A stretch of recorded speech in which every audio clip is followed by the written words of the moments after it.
हाय guys, good morning madam. Good morning बोलो। Good morning. Madam कैसा है ट्रेनिंग? अच्छा है ट्रेनिंग बहुत।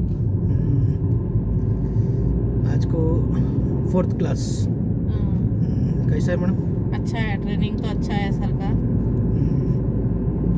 ड्राइविंग में 3 दिन में ड्राइविंग लाइसेंस पास कर ली।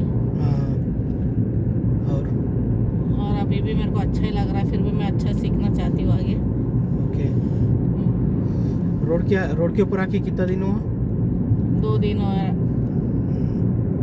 ఓకే గైస్, చూడండి మేడం వచ్చి 2 days అయింది, అంటే 3 days అయింది. 3 days మొత్తము అక్కడక్కడ తిరిగాము.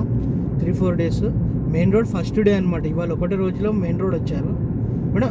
आज मेन रोड फर्स्ट डे है ना? हाँ फर्स्ट डे, लेकिन जो लाइसेंस का जो टेस्ट रहता वो 3 days में कोई पास नहीं करता। मैं इनके पास ड्राइविंग सीख के पास कर ली। నేను 3 రోజులలో రివర్స్ నేర్పించి ఫాస్ట్ చేయించేసిన.